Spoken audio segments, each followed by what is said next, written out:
Hello दोस्तों, आज हम बात करेंगे एग्जिट पोल के बारे में। जैसे कि आपने सुना ही होगा, एग्जिट पोल आ चुका है और आपने कई सारे न्यूज़ चैनल में देखा होगा। एग्जिट पोल आखिर होता क्या है और इसके बारे में हम डिटेल से बात करेंगे आज इस वीडियो में। तो चलिए शुरू करते हैं। दरअसल जब भी चुनाव खत्म होता है और चुनाव खत्म होने के बाद कुछ मतदान केंद्र पे जा करके लोगों से सवाल किया जाता है कि आपने वोट किसको दिए हैं, और इस प्रक्रिया को एग्जिट पोल कहते हैं। और इसका मेन मकसद रहता है कि नतीजे आने से पहले एक सटीक आंकड़ा लगाया जाए किस उम्मीदवार या किस पार्टी की जीत हो रही है।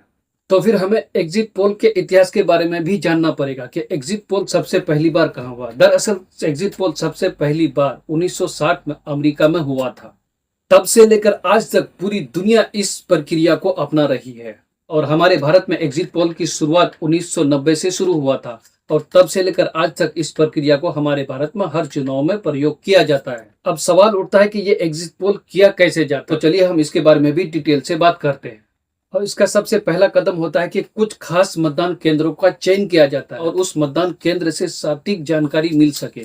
और उस चुने हुए मतदान केंद्र पर सर्वेक्षण करने वाले जाते हैं और सर्वेक्षण करने वाले जब वोटर वोट देकर बाहर आते हैं तो उससे पूछते हैं कि आपने वोट किसको दिया। और यह प्रक्रिया गुप्त रूप से किया जाता है।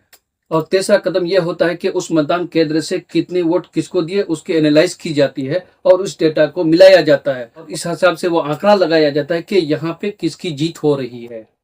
और इस सारे डेटा को मिलाने के बाद एग्जिट पोल रिलीज कर दिया जाता है। यानी एग्जिट पोल किसी न्यूज चैनल के जरिए या किसी एजेंसी द्वारा पब्लिश की जाती है। और ये आमतौर पर उस वक्त होती है जब इलेक्शन खत्म हो जाती है। इलेक्शन खत्म होने के तुरंत बाद ये पब्लिश की जाती है और ताकि इससे लोगों को ये पता चले से पहले सटीक आंकड़ा मिल सके कि गिनती से पहले सरकार किसकी बन रही है या किस पार्टी की जीत हो रही है। अब हम बात करते हैं कि ये एग्जिट पोल महत्वपूर्ण है क्यों।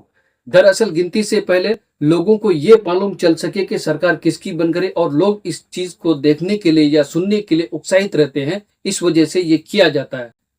हालांकि एग्जिट पोल की कुछ सीमाएं हैं। एग्जिट पोल हमेशा सटीक नहीं होती है। कई बार ये देखा गया कि एग्जिट पोल और नतीजे सामान्य नहीं होते हैं। ये कई बार देखा भी गया है। और ये सर्वेक्षण कभी इसलिए भी सही नहीं हो पाती है क्योंकि सर्वेक्षण करने वाले जब लोगों से पूछते हैं, वोटर से पूछते हैं, जब वोटर वोट देकर बाहर आते हैं उससे पूछा जाता है तो बहुत सारे वोटर सही जानकारी नहीं देते हैं। इस वजह से भी कभी कभी एग्जिट पोल सही साबित नहीं होती है।